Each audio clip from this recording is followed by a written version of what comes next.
This is the Investor Connect podcast program.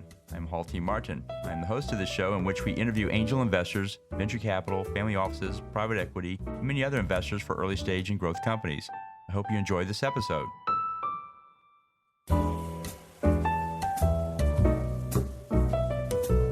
Well, hello, this is Hall Martin with Investor Connect. Today we're here with Arie Brish, founder and CEO of cxo360 and author of Lay an Egg and Make Chicken Soup. cxo360 is a leadership advisory firm with an unparalleled network and numerous measurable success stories. The main purpose of Lay an Egg and Make Chicken Soup is to introduce the multifaceted new products or services process to those executives who need a broader look at business innovation and how all the moving parts are supposed to work together. The people that will benefit the most from this book are founders of startups, CEOs, general managers, CFOs, venture capitalists, corporate directors, product managers, and new business owners. Arie, thank you for joining us. Hey, thanks for having me. Well, great. So what's been your background? What have you done before writing the book?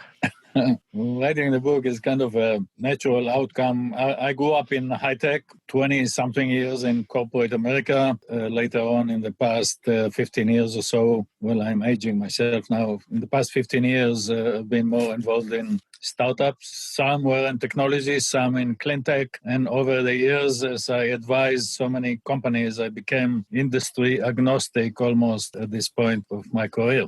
Great. So what inspired you to write this book at this time?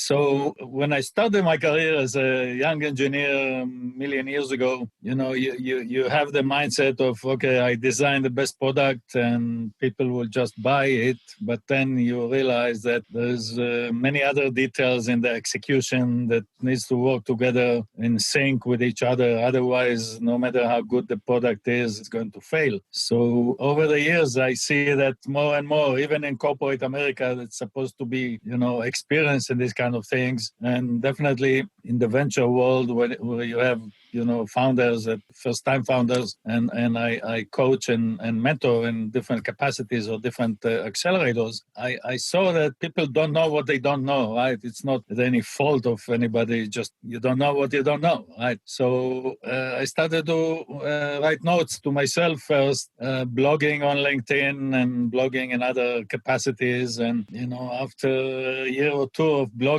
I realized I have enough material that if I glue it all together, it will make a decent book. So that's what I did. Frankly, I didn't know it's going to be a book, or my family didn't know it's going to be a book until I was 2 months before publishing. In my mindset, at least, it was never a decision to write a book. It was more like, writing here and there. And at some point, it all came together and made sense to push a button and send it to be published. So just tell us more about the book. How does it guide one in the process of innovation? So most of the books in innovation focus on two things, either on how to make a good idea or how to raise money for your startup. In my experience, it's only the first step in a long journey. So my focus in the book, although I do talk about what makes a good idea and how to raise funding, but I would say 80% of the book is how to execute. So eventually you make money and your investors will make money on this journey. And in many cases, people succeed or fail based on the execution, not so much about the good idea was a good idea to start with. But then when it fails, in many cases, it's just because of bad execution or stumbling on speed bump you didn't expect, and you find yourself flipping over the speed bump. So who is the primary audience for it? It seemed like it covers a lot of different people and topics, but who are you writing it for? Yeah, so the structure of the book is 100,000 feet overview of everything you need to know as a CEO or a general manager in a business unit or an investor. There is one chapter per topic or one chapter per discipline. If you are, been CEO for 3 or 4 or 5 times, probably the book will not give you any news. Maybe it will structure everything you know from experience. So the best audience is first-time CEOs or first-time general managers of a business unit if you're in a corporate world, or first-time investors in the venture world. The other disciplines or the other people that it may make sense, if you want to be a team player, let's say you're a CFO of a company or marketing product manager, whatever, you'll be a better team player if you know what the other disciplines going through and make sure you'll be a good team player and everything will work together in sync instead of just focus on your little niche of the problem. So when you wrote the book, what surprised you the most about the topic? The thing that I wouldn't call it surprise, but as I wrote the book, let me step back, many of the venture books takes examples from recent startups and some of the books I read in preparation. By the time the book is published, the companies the book is talking about already failed in some cases. So the book becomes obsolete when it's published. So what's call it surprise, you can go 100 years back and take a case study, the invention of the light bulb or the invention of the telephone or things like that. And you see that from a generic business point of view, the same challenges and same obstacles existed 100 years ago. You can learn from, Thomas Edison or Alexander Graham Bell, things that they had to wrestle with that are relevant today, no matter what you do. If you do an app on a smartphone or I don't know, a new restaurant or a new food something, the business issues are in many cases the same or very similar. So you can learn, if you take an old enough startup, you see the journey they went, what obstacles they had through their journey and how did they overcome or didn't overcome, and you can learn from that. So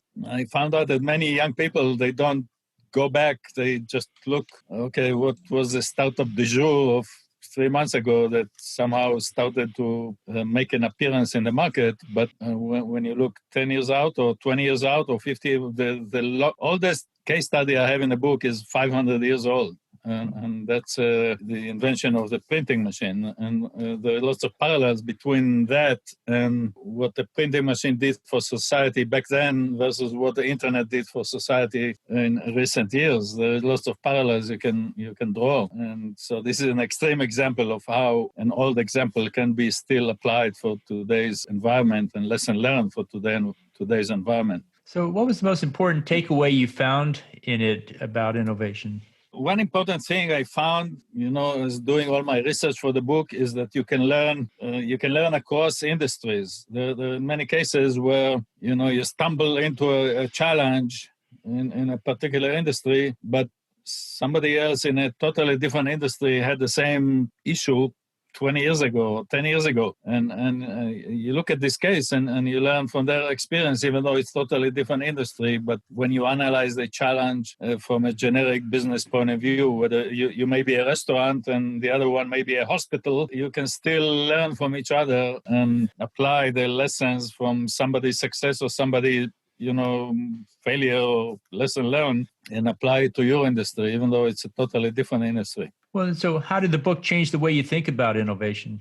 It just made me be more convinced that the success or failure is about execution. And, in many cases, young people, young entrepreneurs are very innovative because they are not boxed yet. If you work for 20 years or 50 years in the same discipline, you tend to have rigid box around yourself and you have hard time to get out of that box. Young people, their box is a little more flexible or maybe doesn't exist at all. So that's one thing that you learn from these examples is somebody out of the box. That's a cliche, but if you're very young and not boxed in somewhere, you tend to come up with solutions that nobody else in this particular industry came up with because they are too limited in their thinking. So what is the biggest mistake you think startups make about innovation? There are several topics or issues or challenges people need to look at and think about. One repeat thing I've seen in several startups is people spend too much time on fighting with each other about 0.5% here or there on the equity, how to split the equity between the founders. And they spend all the energy on that. And turns out they cause the company to spiral down. So whatever equity they manage to negotiate for themselves, if you multiply by 0, if the startup doesn't succeed, Doesn't matter if you have 20% equity or 50% equity, multiplied by zero, the result is zero. So I've seen many cases where people spend too much energy in whether they get 17% or 23%, and later on they cause the startup to fail because the CEO or the founders or the board of directors are spending too much energy on those issues. And by the way, one thing that the book has that I didn't even realize when I wrote it, one of my reviewers brought it to my attention, that almost every chapter talks about the human aspects of whatever the topic of the chapter is, whether it's a marketing or obviously organization in the company or even intellectual property. The examples I bring highlight the fact that the human relations of whatever you do is the most important part in any part of the business journey. So this is one. And then the others is, pay attention to all these details because if one component in this complex machine fails, the entire machine will collapse. It's like a domino thing. You have every little detail to work together, otherwise everything collapses. Well, you talk about raising funding. How does this play into the fundraising process, and how does innovation play into the fundraising process? So going back to your previous question and go back and we'll go back to the funding. So the other thing that is maybe important for the funding is something called learning curve. I teach here at the university, and we touched on learning curve a couple of days ago. Learning curve is a theory that works in practice, and the theory was developed over 100 years ago. You'll be surprised. Everybody learned it in school, and nobody does anything about it in the practical world. And why it's important for funding, because when you build the first 200 products or the first 1,000 units, the cost may be enormous. Okay, it costs you $100 to build a product that you sell for $25. And everybody is surprised, and panicking. How come you're losing money on these products? You have to budget for the learning curve, because learning curve exists and people know it exists. They read it in the textbook, but then when they come to real life, they never design for it. And it does impact the funding, because if you have to sell the first, X number of products losing money, it impacts the funding you need to raise, because you have to kind of subsidize it to some extent. Because even if it costs you $100 to build, if the market will pay only $25 for this product, you have to subsidize $75 for every unit you sell initially until you drive down the learning curve to make it profitable at $25. And people fail to take it into account in the budgeting plan. And then they come to that cliff that they lose money on selling the products initially. And what mistake do you see investors make in this space? What would you coach them to do differently next time? So putting my investor's hat now back, what I see investors don't pay enough attention is to the execution and to the people and team aspects. Okay, you can be the best product and you show a nice PowerPoint that why this market and the billion people going to buy that. But then founders I'm talking to, can they execute on this product, or do they have the right plan to execute? And then once, if they have the right plan, can they manage this execution? So this is one mistake that many investors make. They get captured by the enthusiasm of the inventors and not pay attention to the inventor's ability to execute. And it's different people. You can be the great inventor in the world, but then you cannot always execute. Well, one of the things that, when you research Thomas Edison's, the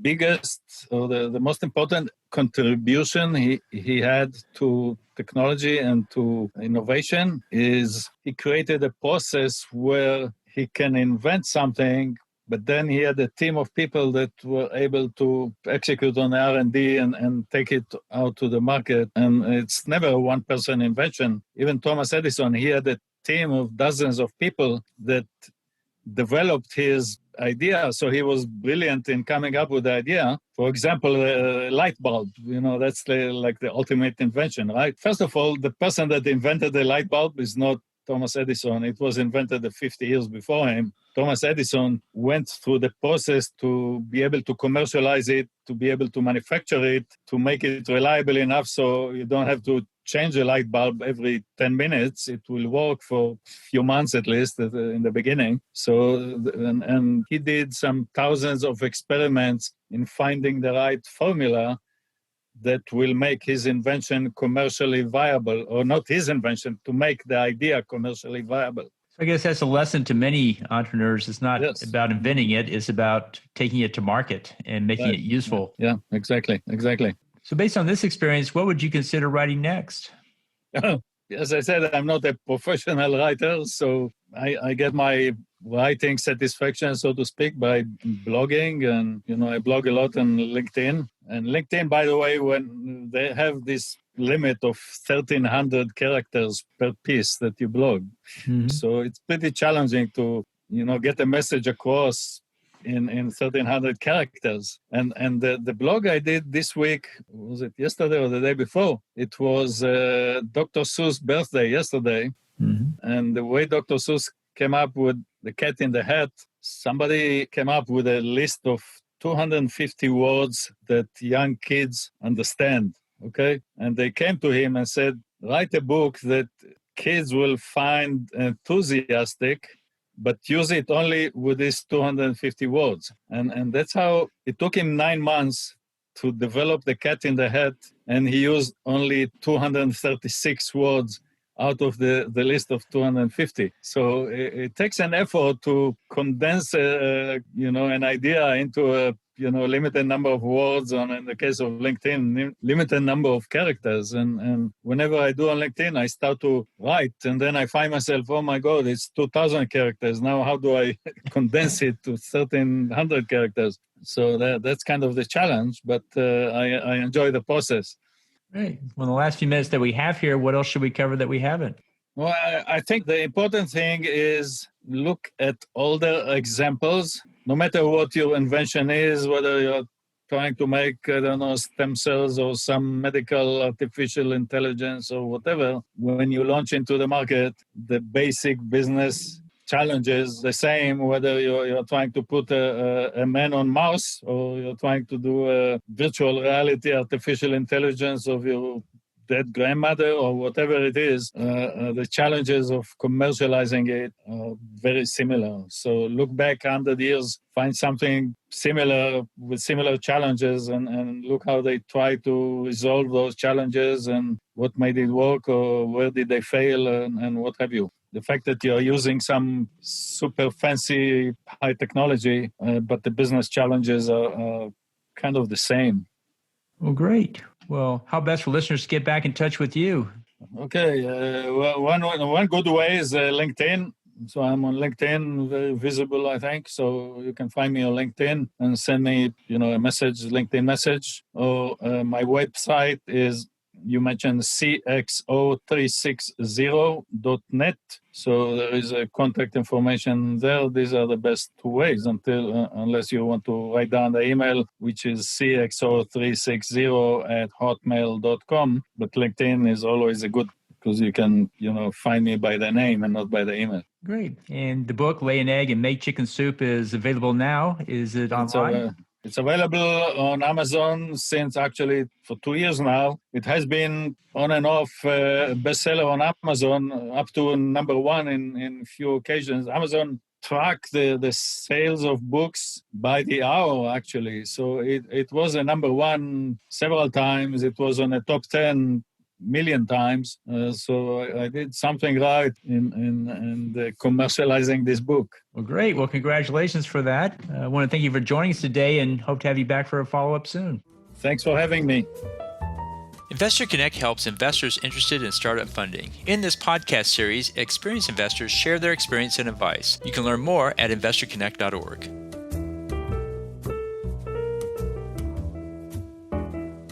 Paul T. Martin is the director of Investor Connect, which is a 501c3 nonprofit dedicated to the education of investors for early-stage funding. All opinions expressed by Hall and podcast guests are solely their own opinions and do not reflect the opinion of Investor Connect. This podcast is for informational purposes only and should not be relied upon as a basis for investment decisions.